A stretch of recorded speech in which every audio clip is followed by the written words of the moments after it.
ou une citoyenne céleste. Donc ce que le ciel est en train de faire, c'est ce que tu vas commencer à faire. Si sur le ciel, dans le ciel, Dieu règne, sur la terre, tu vas régner. Si dans le ciel, Dieu parle et les choses s'exécutent, sur la terre, tu vas commencer à parler et les choses vont s'exécuter. Si dans le ciel, Dieu domine sur la terre, tu vas commencer à dominer. Mais écoute-moi, ton problème ne va plus te dominer. Parce que dans la divinité, il y a changement de rôle. Dans la divinité, le 6 devient 9. Et dans la divinité, tu me dominais, mais c'est mon temps de te dominer. C'est que la maladie me dominait. C'est que mon problème était en train de me dominer. Quand j'avais ce problème, je n'arrivais plus rien faire. Mais dans la divinité, c'est moi qui contrôle mon problème. C'est moi qui contrôle mon problème. C'est moi qui va contrôler. Écoute, la Bible dit, l'Éternel te donnera la porte, la clé de tes ennemis. Je voudrais te dire une chose, que dans la divinité, tu deviens concierge céleste. Est-ce que tu as saisi la pensée de Dieu? Amen. Tu commences à voir les clés du ciel. Il dit à Pierre, je te donnerai les clés du royaume. Ce que tu vas fermer sur la terre sera fermé dans le ciel. En d'autres temps, ce que tu fermeras sur la terre, le ciel va se débrouiller de l'exécuter. Parce qu'il y a un citoyen céleste qui a fermé. Bien-aimé dans le Seigneur, il dit, je te donne les clés. C'est qu'en d'autres termes, j'aurai les clés de la porte de mes ennemis. Avant qu'ils sortent, il faut que je décide. Avant que quelque chose se passe, il faut que je décide. Parce que je rentre dans la divinité. La divinité, c'est appeler le ciel sur la terre. C'est vivre le ciel dans ta vie. C'est que dans ta maison, ça ne sera plus appelé maison de terre, mais ça sera appelé maison de la terre céleste. C'est que dans cette maison, il n'y a que le ciel qui vibre. Dans cette maison, il n'y a que la loi de Dieu qui est en train de vibrer. Parce que quand la loi de Dieu est en train de vibrer, le blocage n'a plus de place. Le pierre n'a plus de place. L'arbre n'a plus de place. L'univers n'a plus de place. Le ciel de Dieu. Alléluia. Je le vois dans ta vie. Je m'arrête de créer avec toi cette atmosphère dans ta vie. Je vois que quand tu rentreras dans ta maison, il y aura une nouvelle loi. Ça sera la loi céleste. Amen. Ça sera plus la loi de ton père. Ça sera plus la loi de ta mère. Ça sera plus la loi des Bamileke. Ça sera plus la loi des Camerounais. Ça sera plus la loi des Congolais. Mais ça sera la loi de l'Éternel.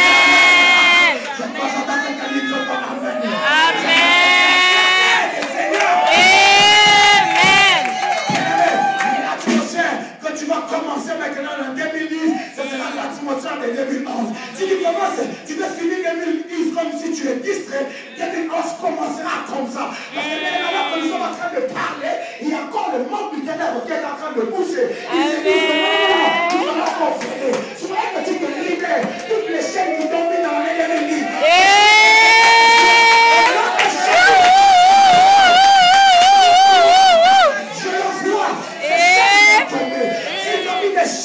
Qui va te bloquer. Bien-aimé dans le Seigneur, je m'arrête de dire qu'un citoyen céleste n'a pas de chaîne. Viens avec moi, je n'ai pas de chaîne. Je n'ai pas de chaîne. Regarde, tu m'as dit, je n'ai pas de chaîne. Je n'ai pas de chaîne. Je n'ai pas de chaîne. Personne ne peut me bloquer. Personne ne peut m'enchaîner. Personne ne peut m'enchaîner. Je n'ai plus de chaîne.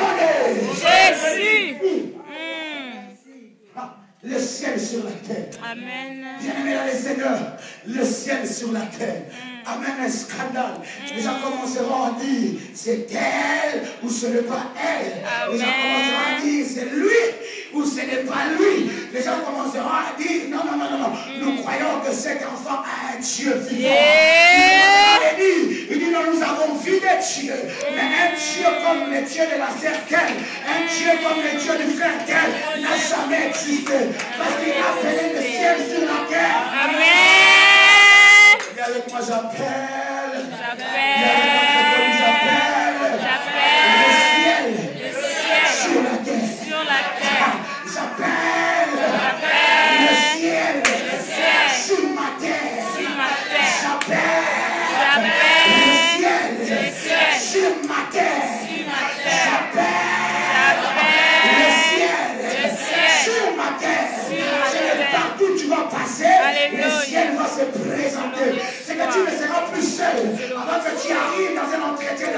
Alléluia. Les anges vont aller briser le cœur de ce patron-là. Les anges vont aller disposer le cœur de ce patron. Quand tu vas aller demander l'argent, tu dis j'ai besoin de tel. Ça ne sera pas toi qui vas parler. Mais ça sera l'ordonnance du ciel. Le ciel va décider. C'est le temps où la chose doit décider pour toi. C'est le temps où ta famille doit décider pour toi. C'est le temps où ta tribu doit décider pour toi. C'est le temps où le ciel doit décider. C'est le temps que le ciel doit décider. Le ciel doit décider. Alléluia. Les gens te disent non, madame, tu ne peux plus avoir des enfants. Tu dis est-ce que c'est le ciel qui a parlé ou c'est toi? Comme c'est toi qui as parlé, ferme ta bouche. J'attends que le ciel parle. Oh messieurs, tu ne peux plus avoir ce travail. Tu les regardes, est-ce que c'est le ciel qui a parlé ou c'est toi? Si ce n'est pas le ciel, ferme ta bouche. Parce que j'attends que le ciel parle. Alléluia. Amen. Nous voulons accueillir nos enfants qui vont chanter. Pendant qu'ils viennent nous acclamer très fort, les Seigneurs.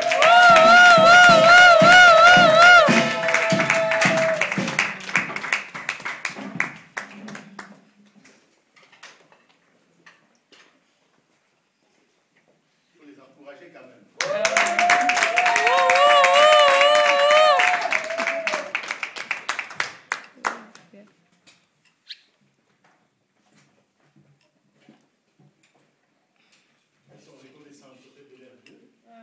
Hier à la répétition, on a répété avec elle pour dire juste à ce Dieu-là que Seigneur, tu es si bon. Toi qui nous as gardés toute l'année. Pas mal, beaucoup même sont morts. Mais nous sommes morts. Amen. Voilà, c'est Zamalamu.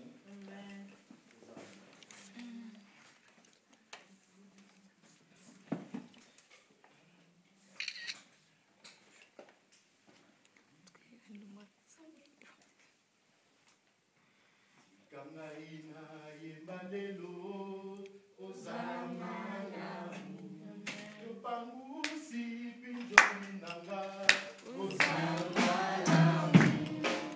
Kamaina yembalelo ozamalamu okufelinga inekulusu ozamalamu Yahweh ozamalamu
Clôturer cette année avec toi. Nous voulons que ta grâce se déverse sur sa vie. qu'elle expérimente une nouvelle dimension avec Dieu. Change l'histoire de sa vie. Alors qu'elle part et t'amène notre Dieu, je prie que le ciel puisse l'accompagner. Seigneur notre Dieu, que cette pensée que nous commençons à partager puisse impacter toute sa vie. Que la gloire de Dieu t'accompagne, que tu règnes et que tu manifestes le ciel dans ta vie. 2011, c'est une année pour toi, une année de joie. Le Seigneur va essuyer tes larmes. Saisis cette pensée. Tu n'es pas comme les autres. Tu es quelqu'un que Dieu a choisi. Dieu te connaît. Des fois que tu te dis qu'il ne te connaît pas, mais je m'aurais te dire qu'il te connaît. Il connaît le plus profond de toi. Il sait quand tu pleures. Il sait quand tu es seul. Il connaît le besoin que tu as dans ton cœur. Quand tu penses à ta famille, tu dis, Seigneur, si seulement tu pouvais me bénir, je ferais du bien à ma famille. Mais Dieu que nous prions, le Dieu de Messa, ce Dieu de la divinité, va se manifester maintenant dans ta vie. Retiens ces paroles. Le Seigneur va faire que ton étoile puisse briller. Ça brillera encore. Je dis ça brillera encore. Amen. À cause de ce Dieu que tu t'es attaché. Ruth s'est attachée au Dieu de Naomi. Et l'histoire de Ruth a changé. Tu t'es attaché au Dieu de Messa. Ton histoire changera. Je dis ça change maintenant. Au nom de Jésus. Tu pars avec une couverture spirituelle. Je dis tu pars avec une couverture spirituelle. Personne dans ta famille ne décidera à ta place avant que le ciel ne décide. Personne d'autre ne peut dire quoi que ce soit. Je dis personne d'autre. Aucune menace ne viendra sur toi et n'aura effet. Au nom de Jésus. Que le Dieu de l'apôtre Joël, le Dieu de Messa, soit ton Dieu. Maintenant, au nom de Jésus. Amen. Amen. Je veux partir pour le Seigneur. Amen. Gloire au Seigneur. Exode le chapitre 2. Est-ce que vous y êtes? Je lis la parole de Dieu. Un homme de la maison de Lévi avait pris pour femme une fille de Lévi. J'ai dans le verset 2. Cette femme devint enceinte et elle enfanta un fils. Elle vit qu'il était beau et le cacha pendant 3 mois. Ne pouvant plus le cacher, elle prit une caisse de champs qu'elle enduisit de bitume et de bois. Elle y mit l'enfant et elle déposa parmi le roseau.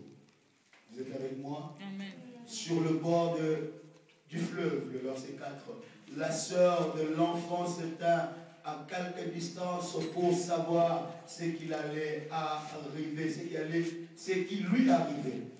La fille de Pharaon descendit au fleuve pour se baigner. Et ses compagnes se promenaient le long du fleuve. Elle aperçut la caisse au milieu du roseau. Et elle envoya sa servante pour la prendre. Elle l'ouvrit et vit l'enfant. C'était un petit garçon qui pleurait. Dis avec moi, c'était un petit garçon qui pleurait. Elle a eu pitié et elle dit, c'est un enfant hébreu. Alors la sœur de l'enfant dit à la fille de Pharaon, veux-tu que j'aille te chercher une nourrice parmi les femmes des Hébreux pour allaiter cet enfant? Va, lui répondit la fille de Pharaon. Et la jeune fille alla chercher la mère de l'enfant. Verset 9, vous êtes avec moi? La fille de Pharaon lui dit, emporte cet enfant et allaite-le-moi. Je te donnerai ton salaire. Vous êtes d'accord avec moi que c'était la même fille du Pharaon et l'enfant était l'enfant de la femme et cette femme était payée parce qu'elle était en train d'allaiter son propre enfant. Alléluia. Amen. Je répète le verset 9, nous sommes dans Exode, le chapitre 2, et nous lisons le verset 9.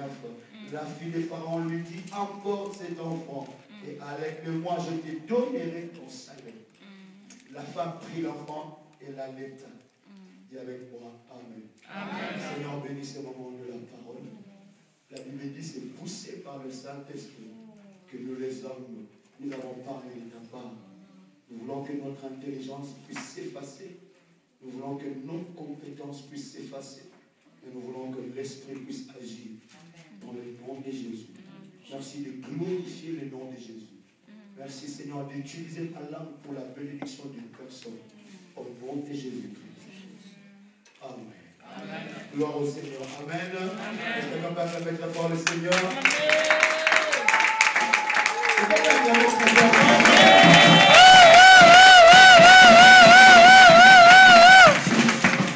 Amen. Tu as mangé, n'est-ce pas? Alléluia. Ceux qui n'ont pas encore mangé derrière, là où vous pouvez vous servir, nous sommes dans le self-service, nous sommes dans la présence de Dieu. Il y a à boire, il y a à manger pour tout le monde. Amen. C'était un moment de communion fraternelle. Je voudrais dire aussi merci à toutes les mamans, à toutes les sœurs qui ont apprêté à manger. Est-ce qu'on peut acclamer pour les mamans de l'église?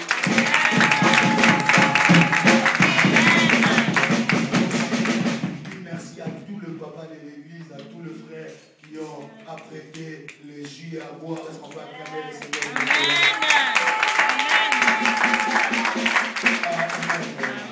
Tous ces bien-aimés, tous ces frères qui étaient là depuis 14 heures en train de décorer la salle. Est-ce qu'on peut acclamer le Seigneur pour vous?